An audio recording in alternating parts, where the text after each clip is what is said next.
पूर्ण चुनाव थे। दूसरी बार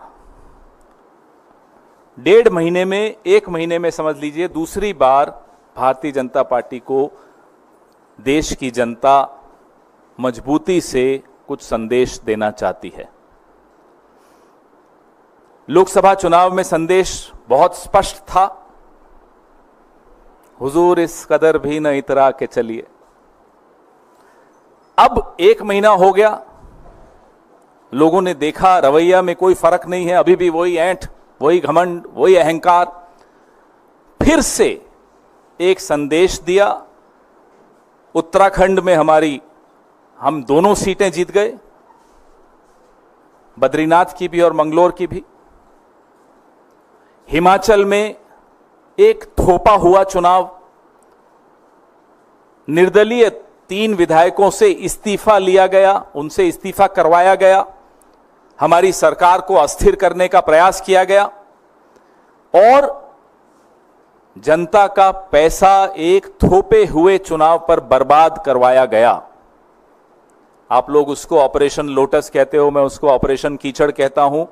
ऑपरेशन वोटर्स सबसे बड़ा होता है, सबसे मजबूत जवाब देता है। हिमाचल में देहरा विधानसभा क्षेत्र में, नालागढ़ में हमें जीत हासिल हुई। हमीरपुर हम हारे हैं, लेकिन ये तीनों सीटें ऐसी हैं जिसमें असेंबली इलेक्शन में, विधानसभा चुनाव में इंडिपेंडेंट्स जीते थे, कांग्रेस नहीं जीती थी। इस बार कांग्रेस ने 3 में से 2 जीत ली हैं।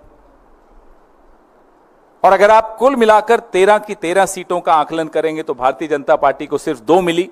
अमरवाड़ा पे मैं आता हूं, जो मध्य प्रदेश का विधानसभा क्षेत्र है, जहां इतिहास में शायद पहली बार हुआ होगा कि काउंटिंग करते हुए अधिकारी लंच की ब्रेक लेते हैं, काउंटिंग रोक के। पूरा अमला, पूरा प्रशासन जुट जाता है कांग्रेस को हराने के लिए। जो व्यक्ति पिछला विधानसभा 25,000 से जीता, भाजपा में जाकर अब बड़ी मुश्किल से जीत पाया है। जनता देख रही है।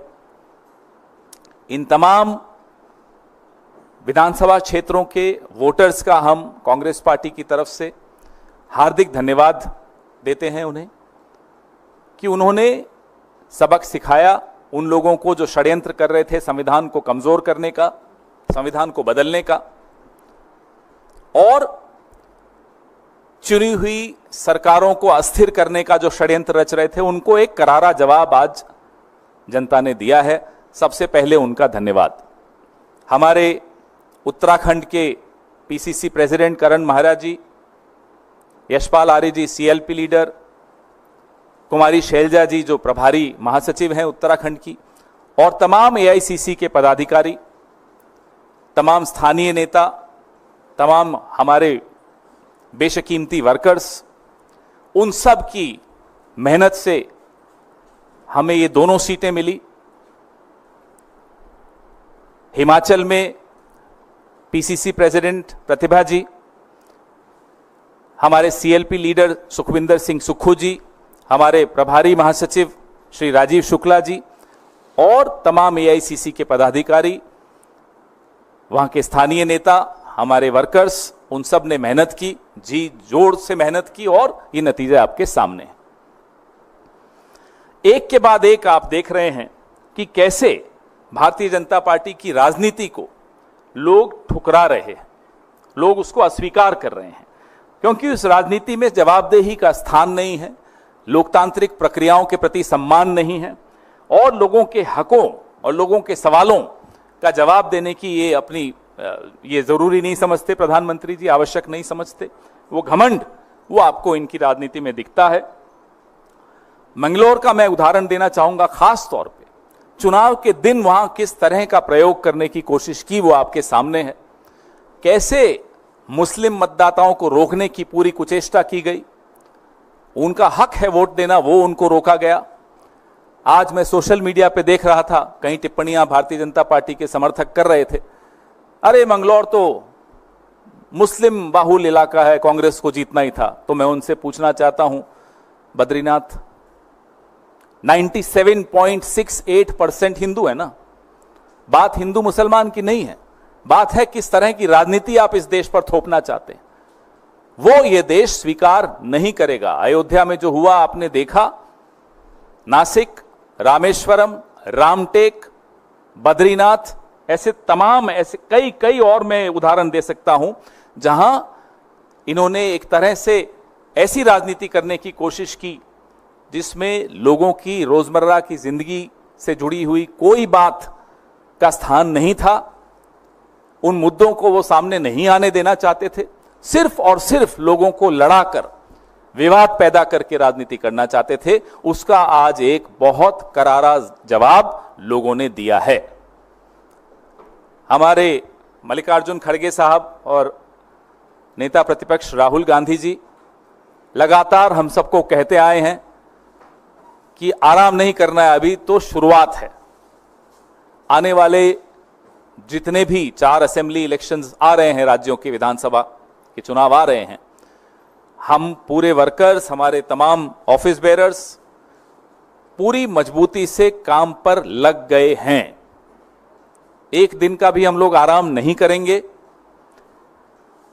सितारों से आगे जहां और भी है, अभी इश्क के इम्तिहान और भी हैं, हम उसी विनम्रता से अपने काम पे लग गए हैं और आपको आश्वस्त करते हैं कि जिस विचारधारा को लेकर हमने पिछले कई सालों से संघर्ष किया है, उस विचारधारा को कमजोर नहीं होने देंगे और किसी को कमजोर करने भी नहीं देंगे। आपके सवाल।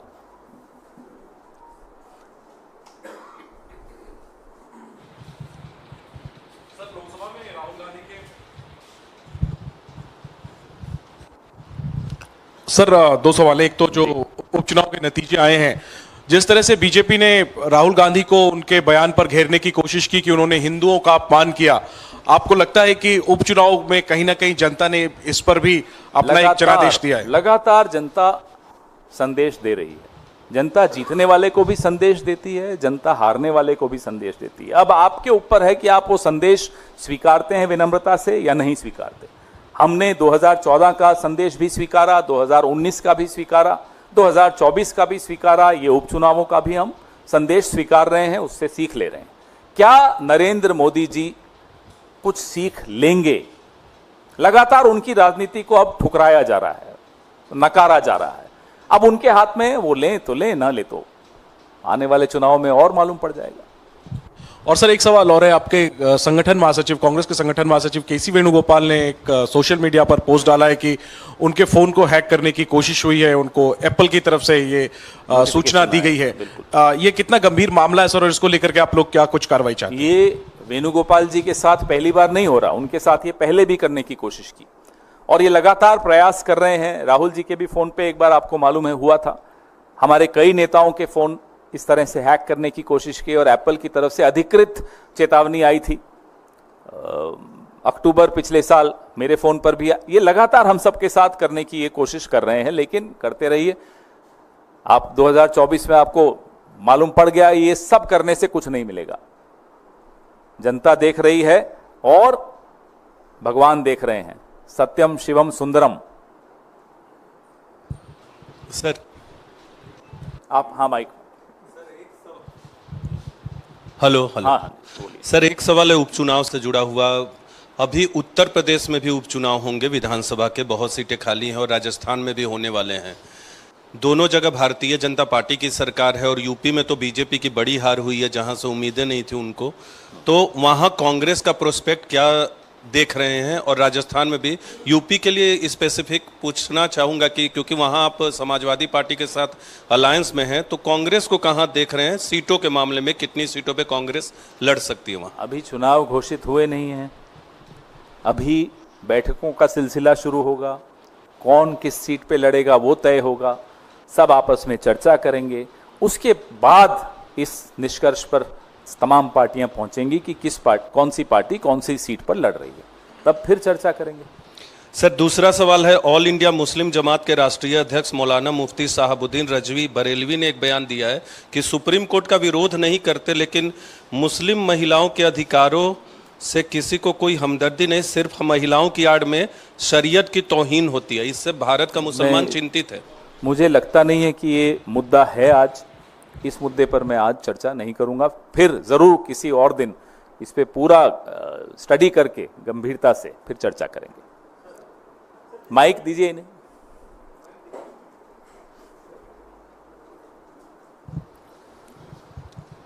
सर, जिस तरीके से जम्मू कश्मीर में सर एलजी के पावर्स को बढ़ाया गया है, गवर्नर के पावर्स को बढ़ाया गया है, उसको कैसे देख रहे हैं सर? उसको लेकर के कई तरह की प्रतिक्रियाएं आ रही हैं।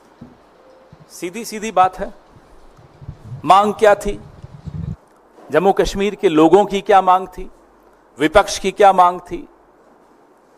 मांग थी कि पूर्ण राज्य का जो उनका दर्जा था, जो छीन लिया गया, गलत तरीके से छीन लिया गया, उसको फिर से स्थापित किया जाए।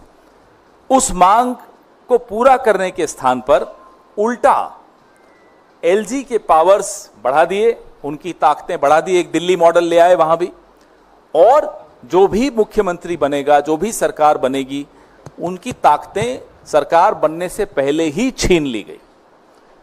इससे क्या निष्कर्ष निकलता है? इससे निष्कर्ष ये स्पष्ट निकलता है कि भाजपा को खुद जीतने की तो कोई उम्मीद है नहीं।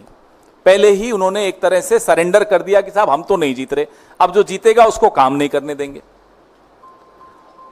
ये बात इस एलजी और उस एलजी की नहीं है, बात है कि ये जिस एलजी की हम बात कर रहे हैं, इस पर भी एक लाइन में कहना चाहूंगा, ये एलजी के खिलाफ बहुत आरोप लगे हुए हैं, संदेहों के घेरे में है, सवालों के घेरे में है, उसका जवाब नहीं मिल रहा, कोई इंक्वायरी नहीं हो रही, कोई चर्चा नहीं हो रही। आखिर क्या बात है कि आप जम्मू कश्मीर को पूर्ण राज्य का दर्जा नहीं दे रहे? आखिर क्या बात है कि जम्मू कश्मीर में एक सरकार जो चुनी जाएगी, चुनने से पहले ही उसकी आप अधिकार छीन रहे हैं? ट्रांसफर पोस्टिंग्स में आप एलजी का दखल पूरा रखेंगे और चुने हुए मुख्यमंत्री का उसमें कोई भूमिका ही नहीं रहेगी। इन सब बातों का जवाब कल ही 2 नोटिफिकेशंस निकली, एक था संविधान हत्या दिवस और दूसरी में संविधान की हत्या कर दी। पवन जी, पिछले लोकसभा चुनाव में उत्तर प्रदेश आपके गठबंधन सबसे अधिक सीटें मिली हैं। भारतीय जनता पार्टी की बात करें, बगावत शुरू वहां से उठने शुरू हो गए हैं। बदलापुर से भाजपा के विधायक रमेश मिश्रा, उन्होंने कहा केंद्र दखल दे, यूपी की हालत खराब है, अन्यथा 2027 में पार्टी चुनाव जीत नहीं पाएगी। वो ठीक बोल रहे हैं, लेकिन जिनको बोल रहे हैं उनको सलाह लेने की आदत है नहीं। उन्होंने तो सरेआम कह दिया था, नड्डा जी ने के थ्रू कहलवाया था। नड्डा जी खुद तो बोलते नहीं है, कहा जाता है तभी बोलते हैं कि आरएसएस की भी जरूरत नहीं, अब हम आरएसएस से बड़े हो गए। तो जो लोग आरएसएस से बड़े हो गए, आरएसएस को की सलाह नहीं लेते, किसी की सलाह नहीं लेते, वो मिश्रा जी की सलाह थोड़ा ही ले लेंगे। उनको लगता है वो जो करते हैं ठीक करते हैं। सर, जो उन्होंने कहा 2027, बिल्कुल ठीक कह रहे हैं। लगातार अब भारतीय जनता पार्टी, जिसकी हार का सिलसिला शुरू हुआ है, लगातार आपको हारती हुई दिखेगी। सर, ये जो बाइपोल रिजल्ट पर आपने बात कही, टीएमसी की तरफ से कुणाल घोष ने कहा है कि यह रिजल्ट जो है वो केंद्र में मोदी सरकार के लिए उल्टी गिनती शुरू हो गई है और इंडिया अलायंस जल्द केंद्र में गवर्नमेंट फॉर्म करेगी और टीएमसी का उसमें सिग्निफिकेंट रोल होगा। कांग्रेस भी क्या यही मानती है कि मोदी सरकार की उल्टी गिनती केंद्र में शुरू हो गई है? आप लोग अगर बहुत लंबी छुट्टी पे जाने की सोच रहे हैं तो मत करिएगा, मैं आपको सलाह दे रहा हूं। अब इशारा है तो मत जाइएगा छुट्टी पर, कुछ महीनों बाद चले जाइएगा, उसमें क्या हो गया? मतलब कांग्रेस ये मान रही है कि 2 महीने में कुछ बड़ी घटनाक्रम, राजनीतिक उलटफेर हो सकती है। मैं फिर आपको दोहरा रहा हूं, अगर कोई शादी करने वाला हो, छुट्टी पे जाने वाला हो, हनीमून पे जाने वाला हो, तो अभी रुक जाइएगा।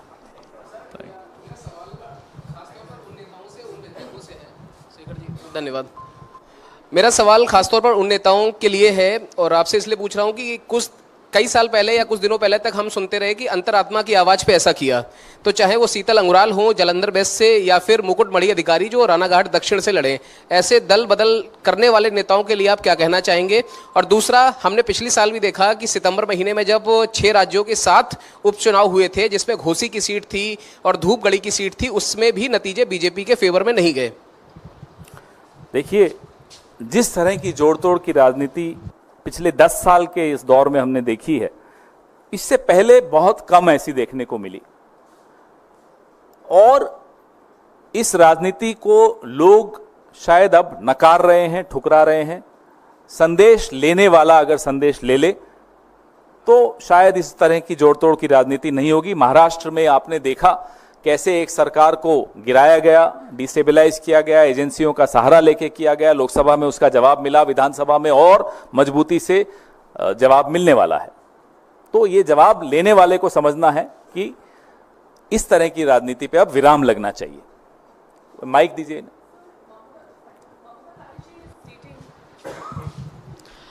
So Mamata Banerjee has announced that she will be moving a resolution against the Nyaya Samhita bill and also against NEET in the next session of the West Bengal Legislative Assembly. Where do you think Congress stands on this? Well, we've been very clear about the Nyaya Samhita bill also, act also, because that act was passed in a hurry. That bill was passed in a hurry after removing all the members of the opposition out of the parliament. There was no comprehensive discussion on this bill, on the passage of this bill. And this bill has several problem areas which we as opposition parties have discussed amongst ourselves, and we are together in opposing this act. On NEET, Mr. Rahul Gandhi held a press conference. We've spoken about it at length. And again, there are a lot of anomalies in the way these exams are conducted. There are major question marks on the integrity of NTA, the officers working there. All those questions have not yet been answered, and there has to be a comprehensive review of the way these exams are being conducted. Thank you. On giving more powers to the LJ, Jammu and Kashmir government has said that it took the decision as per the constitution of the country, of the land over here, and it also said that Jammu and Kashmir is the most sensitive place. We have been able to tackle terrorism there, but there are still few places like South Kashmir where tensions are still prevailing. That's why this decision has been taken. So how do you look at it? What has law and order problem which is ongoing, which they haven't been able to solve, got to do with the LG getting powers to transfer and post officers? Right now the LG is in any case doing it. So you don't trust the government which will take charge whenever the elections happen? You already passed a no confidence motion against an elected government which is yet to be elected. What kind of a no confidence is this, and who is Mr. Narendra Modi to pass a no confidence motion even before a government is formed, even before the elections are held? So if the people's will gives a role to a government or a political party to form the government, how can Mr. Narendra Modi and Mr. Amit Shah sitting in Delhi lord over Jammu and Kashmir and disrespect the people's will? अभी पूछ लीजिए, 1-on-1 नहीं कर पाऊंगा। मेरा सवाल है कि उस तरह से जितनी चर्चा हो रही है, आपकी इंडिया गठबंधन ने 2 सीटें गंवाई हैं, एक बिहार से रुपौली और दूसरा मध्य प्रदेश से अमरवाड़ा। अमरवाड़ा कहा जाता है कमलनाथ का गढ़ है, वहीं रुपौली भी कई चर्चाएं थी उसको लेकर के, पप्पू यादव को लेकर के, लेकिन दोनों सीटें आपने गंवाई हैं। कहाँ चूक हो गई है सर? अमरवाड़ा के बारे में मैंने आपको पूरा अपनी प्रेस वार्ता में बताया कि किस तरह से आज गिनती के वक्त भी बहुत बड़े सवाल खड़े हुए, कैसे गिनती करने वाले अधिकारी लंच ब्रेक करके गिनती रोक के गए, बड़ा विरोध हमारे वर्कर्स ने किया, हमारे नेताओं ने किया वहाँ। रही बात बिहार की सीट की, वहाँ इंडिपेंडेंट जीता है, वहाँ न हम जीते न वो जीते, कोई और ही जीत गया, तो उस पर भी चर्चा करेंगे। हाँ जी, धन्यवाद।